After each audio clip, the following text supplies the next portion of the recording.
సంవత్సరాల తరబడి ఎన్ని మందులు వాడినా మీ మోకాల నొప్పులు తగ్గట్లేదా? ప్రాణ పెయిన్ క్లినిక్ లో అత్యాధునిక చికిత్స. ఏజికర్ హాస్పిటల్ అండ్ కాలేజ్ లో ఉన్నాం మనం కోల్కతాలో. సో ఇక్కడ ఎక్స్క్లూజివ్ గా ఏమేమి ముచ్చట్లు జరుగుతున్నాయి అన్ని విషయాల్ని కూడా నేను మీకు మన సుమన్ టీవీలో ఎక్స్క్లూజివ్ గా అందించడం జరుగుతుంది. సో ఇక్కడ ఏంది అని అంటే బేసిక్ గా ఈ కాలేజ్ చూడడానికి చాలా పెద్ద ఉంది. నిన్న నేను మాట్లాడుతూ బయట నుంచి చూసినప్పుడు గాంధీ హాస్పిటల్ లాంటి ఒక కాలేజ్ అని చెప్పేసి చెప్పడం జరిగింది. కానీ నిజానికి చెప్పాలంటే దానికన్నా చాలా పెద్దది ఇది. ఎందుకంటే ఈ రోజు మొత్తం లోపలంతా ఎక్స్‌ప్లోర్ చేసినప్పుడు నాకు అనిపించింది ఏంది అనంటే, ఒక ఇన్ఫర్మేషన్ తీసుకుందాం అని చెప్పేసి. సో, కొందరి దగ్గర నుంచి ఇన్ఫర్మేషన్ తీసుకుంటే నాకు తెలిసింది ఏంది అనంటే, దగ్గర దగ్గర 15-18 వరకు బ్లాక్స్ ఉన్నాయి. అన్ని డిపార్ట్మెంట్స్ ఉన్నాయి ఇందులో. కాలేజ్ అండ్ హాస్పిటల్ 2 ఉండడం వల్ల ఇక్కడికి ప్రతిరోజు 3000 మంది ఇన్ పేషెంట్, ఔట్ పేషెంట్ వస్తూ ఉంటారు, పోతుంటారు. కన్సల్టెన్సీ, అడ్మిట్లు, డిశ్చార్జ్‌లు ఇవన్నీ కూడా జరుగుతా ఉంటాయన్నమాట. సో, ఇంతమంది రెగ్యులర్‌గా తిరిగే ఒక కాలేజ్ ఇది. కాలేజ్ అండ్ హాస్పిటల్ ఇది. అండ్ ఇలాంటి ఒక హాస్పిటల్‌లో అభయ పనిచేస్తుండే. అయితే దీంట్లో ఏంది అనంటే చాలా పాత బిల్డింగ్స్ ఇవన్నీ కూడా చాలా అంటే దాదాపుగా 100 సంవత్సరాలు దాటిపోయింది ఈ కాలేజ్‌కి, ఈ హాస్పిటల్‌కి.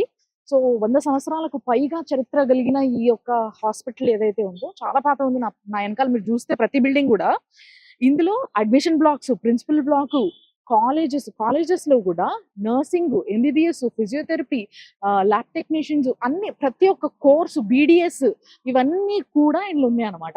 వీటన్నిటితో పాటు మళ్ళీ హాస్పిటల్‌కి వచ్చేసరికి gynaec department, cardio department, gastroenterology, తర్వాత ఫిజియోథెరపీకి, బీడీఎస్‌కి అన్ని ప్రతి దానికి కూడా సెపరేట్ బ్లాక్స్ ఉన్నాయి. సో ఈ విధంగా ప్రతిరోజు రాను పోను జనాలు తిరిగేది ఆల్మోస్ట్ ఒక 4000 వరకు జనాలు లోపలికి బయటికి రెగ్యులర్ గా తిరుగుతూనే ఉంటారన్నమాట కంటిన్యూస్ గా. ఇలాంటి ఒక హాస్పిటల్ కేవలం రాత్రి కాగానే కొంచెం జనాలు తగ్గుతారు. కాబట్టి అలాంటి ఒక సంఘటన, ఒక భయానకమైన సంఘటన ఆ రాత్రిపూట జరిగే అవకాశం ఉండే. లేకపోతే అసలు ఇంపాసిబుల్ ఇలాంటి ఒక బిజీ హాస్పిటల్ అండ్ కాలేజ్ లా ఒక నిర్మానుషమైన ప్లేస్ అనేది ఉండడమే కష్టము. బట్ చాలా పెద్ద ఉంది కాబట్టి ఏదైతే సెమినార్ హాల్‌లో ఈ సంఘటన జరిగిందో, ఆ సెమినార్ హాల్ గూడా ఒక సైడ్ ఆఫ్ బ్లాక్‌లా ఒక కార్నర్‌కి ఉండేనంట. అల్లా అభయ అరిసినా గూడా బయటికి ఇనిపించే అవకాశం లేని ఒక ఐసోలేటెడ్ రూమ్ అది. సో అలాంటి ఐసోలేటెడ్ రూమ్‌లో ఘటన జరిగింది. సో అక్కడి నుంచి సౌండ్ రావడం ఇంపాసిబుల్. సో ఇక్కడ బాగా తెలుసుకోవాల్సిన విషయం ఏంది అండ్ నేను కనుక్కున్న విషయం ఏంది అనంటే, ఇది సంజయ్ రాయ్‌కి అక్కడ ఆ అమ్మాయి పడుకోనుంది. అంటే కొంచెం సేపు రెస్ట్ తీసుకుందాం అని చెప్పేసి వాళ్ళ ఫ్రెండ్స్‌తో కలిసి డిన్నర్ చేసిన తర్వాత కొంతసేపు నిద్రపోతున్న సమయంలో ఆమె పైన ఈ అఘాయిత్యం చేయడం జరిగింది. ఈ అఘాయిత్యం జరగడానికన్నా ఒక హాఫ్ అన్ అవర్ ముందే అభయ అక్కడ పడుకోనుంది అన్న ఇన్ఫర్మేషన్ ఫోన్ కాల్ ద్వారా సంజయ్ రాయ్‌కి ఎళ్ళింది. ఆ ఫోన్ కాల్ చేసింది ఎవరు అనేది ఒక పెద్ద ప్రశ్న. సిబిఐ దానిపైన కూడా విచారణ చేస్తుంది. అండ్ ఇంకొకటి ఏంది అనంటే, ఈ కాలేజ్‌లో దాదాపుగా స్టూడెంట్సే కొన్ని వేల మంది ఉన్నారు. సో వాళ్ళందరూ కూడా ప్రొటెస్ట్ చేస్తున్నారు. మాకు సేఫ్టీ లేకపోతే మేము ఇక్కడ డ్యూటీ చేయడానికి ఇష్టపడట్లేదు అని. బట్ ఫిర్ బీ ఇంతమంది పేషెంట్స్ ని కాపాడుతున్న ఒక హాస్పిటల్ కాబట్టి ఇది. ఇక్కడ ఏంది అనంటే ఎవరైతే సీనియర్ డాక్టర్స్ ఉంటారో వాళ్ళందరూ కూడా వర్క్ చేయడం జరుగుతుంది.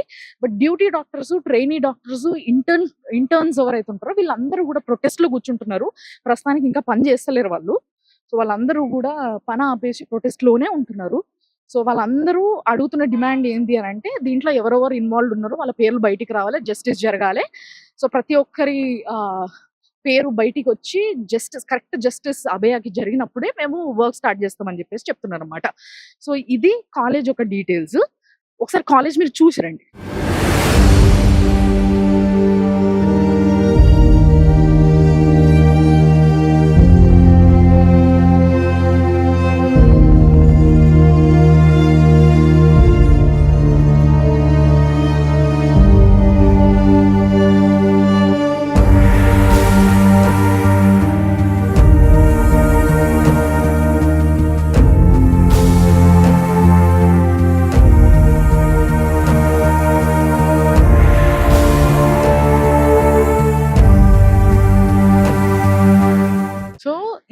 ఒక రౌండ్ కొట్టి చూస్తే ఈ కాలేజ్ లో దాదాపుగా ఒక 4-5 క్యాంటీన్స్ ఉన్నాయి రౌండ్ గా.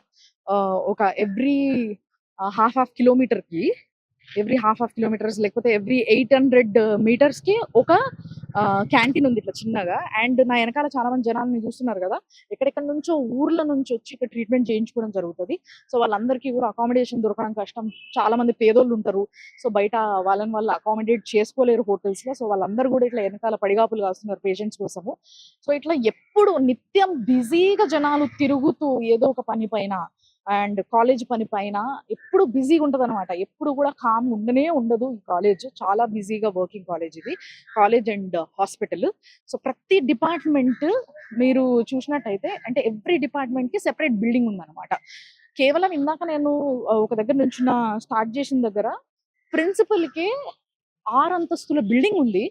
6 నుంచి 7 అంతస్తుల బిల్డింగ్ కేవలం ప్రిన్సిపల్ అడ్మిషన్ ఈ బ్లాక్ మాత్రమే చాలా పెద్ద ఉంది. అక్కడ నుంచి బిల్డింగ్ ఒక పెద్ద బ్లాక్ అండ్ గైనిక్ ఒక పెద్ద బ్లాక్. ఇట్లా ప్రతి సెక్షన్ కి ఒక పెద్ద పెద్ద బ్లాక్స్. ప్రతిదీ కూడా 5 ఫ్లోర్స్ అబౌవ్ 5 ఫ్లోర్స్ ఉన్న బిల్డింగ్స్ ఉన్నాయి ఇక్కడ.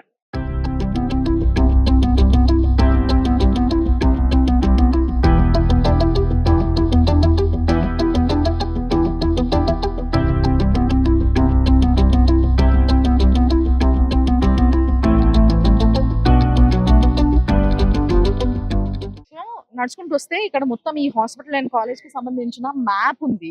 మొత్తం రూట్ మ్యాప్ అంతా కూడా ఇక్కడ ఉంది. అది అందాజకి చూస్తేనే ఈజీగా ఒక 5 ఎకరాల ల్యాండ్ కన్నా కొంచెం ఎక్కువనే ఉన్నట్టు కనిపిస్తుంది అందాజకి. సో మెయిన్ రోడ్ నుంచి లోపలికి ఎంటర్ అవ్వంగానే ఏదైతే డాక్టర్ బిసి రాయ్ బ్లాక్ అని ఉందో అది క్యాజువల్ బ్లాక్ తో పాటు అక్కడనే ఎమర్జెన్సీ ఎంట్రన్స్ కూడా ఉందన్నమాట. సో ఆ బిల్డింగ్ లోనే అంటే ఎంట్రన్స్ లోనే ఏదైతే ఎమర్జెన్సీ బ్లాక్ చాలా బిజీ ఉంటది, అలాంటి బ్లాక్ లోనే అఘాయిత్యం జరిగింది ఒక రాత్రి వేళ ఒక సెమినార్ హాల్లో. సో ఈ మ్యాప్ ఏదైతే ఉందో ఈ మ్యాప్ లా చూసినట్టయితే వాళ్ళు నంబర్స్ కోడ్ చేసి పెట్టారు. దాదాపుగా 32 బ్లాక్స్ ఉన్నాయి. అంటే ఒక్కొక్క బిల్డింగ్ లో 2 బ్లాక్స్ ఉన్నాయి. మొత్తం మీద 15 బిల్డింగ్స్ లో 32 బ్లాక్స్ సెగ్రిగేట్ చేయడం జరిగింది. ఏ డిపార్ట్మెంట్ ఆ డిపార్ట్మెంట్. ఇన్ని departments law you don't believe, ఇన్ని డిపార్ట్మెంట్స్ లా నిన్న నైట్ నేను చూసినప్పుడు పోలీసు వాళ్ళందరూ షిఫ్ట్లు మారుతున్నప్పుడు దాదాపుగా 250 మంది పోలీసులు ఇక్కడ బందోబస్తుగా వస్తున్నారు. ఎస్, మొత్తం అంతటా కూడా లోపలంతా ఉన్న వాళ్ళు ఎవరైతే బందోబస్తుకి వచ్చిన పోలీసులు ఉన్నారో, పోలీసులు, మిలిటరీ వాళ్ళు, డిజాస్టర్ మేనేజ్మెంట్ వాళ్ళు, వీళ్ళందరూ ఉంటారు కదా జనరల్ గా. సో ఈ గ్రూప్ అంతా కలిపి ఒక 250 మంది కేవలం ఈ చుట్టుపక్కల, ఇప్పుడు నేను నిలబడ్డ ఈ చుట్టుపక్కల ఈ 5 ఎకరాల విస్తీర్ణంలోనే ఉన్నారు. ఏషియాలోనే మొట్టమొదటి పెద్ద కాలేజ్ ఏజీకర్ మెడికల్ కాలేజ్ అండ్ హాస్పిటల్ ఇది. ఇంత పెద్ద కాలేజ్, ఇంత పురాతనమైన కాలేజ్, ఇంత హిస్టరీని గాంచిన కాలేజ్, ఇంతమంది పేషెంట్స్ కి ట్రీట్మెంట్ చేసి బతికించిన కాలేజ్ల పరిస్థితి, వ్యవస్థ ఎట్లా నడిపిస్తున్నారు, ఎట్లుంది అనే విషయం ఆలోచిస్తే ఒక ఆడపిల్లకి సేఫ్టీ లేని ఒక కాలేజ్ గా ఈరోజు పేరు పోయిన ఈ కాలేజ్ గురించి ఎవరైనా ఆడోళ్ళు ఆలోచిస్తే లోపలికి అడుగు పెట్టాలంటే ఎంత వణుకు పుడుతుండొచ్చు ఒకసారి ఆలోచించండి. ప్రశ్నించాల్సింది ఇదే. ఈ ప్రశ్నే చాలా గట్టిగా అందరు లేవనెత్తాలి. రేపటి రోజు భారతదేశంలో ఇలాంటి ఎటువంటి సంఘటనలు ఏ మూలకి కూడా జరగొద్దు అని అంటే ఎంతో బందోబస్తుగా మన గవర్నమెంట్లు పనిచేయాలి. దీని గురించి ద్రౌపది ముర్ము గారు ఈ రోజు ఒక లేఖని పంపడం జరిగింది మీడియాకి కానీ మొత్తం అందరికి కూడా. ఏమనంటే ఎనఫ్ ఇస్ ఎనఫ్ అని. అంటే ఇప్పుడు వరకు భరించింది చాలు, పడ్డం ఇట్స్ మోర్ దెన్ ఎనఫ్. ఇప్పటి నుంచి చట్టాలు టైట్ చేయాలి, ఇలాంటి అరాచకాలు జరగకుండా చూడాలి అని చెప్పి పంపినరు. మరి ఎంతవరకు ఇది కార్యాచరణలో పెడతారు, ఎలాంటి చట్టాలని తీసుకొస్తారు విమెన్ సేఫ్టీ కోసం అనేది మాత్రం ఇంకా వేచి చూడాల్సిన విషయంగానే ఉంది. సో ఇలాంటి ఇంకా ఎన్నో అప్డేట్స్ నేను ఇస్తూనే ఉంటా సుమన్ టీవీలో ఎక్స్క్లూజివ్ గా కోల్కతా నుంచి. ఏజికర్, నేను మీ రామ్లమన్, చూస్తూనే ఉంటాను. సుమన్ టీవీలో మీ పర్సనల్ అండ్ బిజినెస్ ప్రమోషన్స్ కోసం కింది నెంబర్ కి కాంటాక్ట్ చేయండి.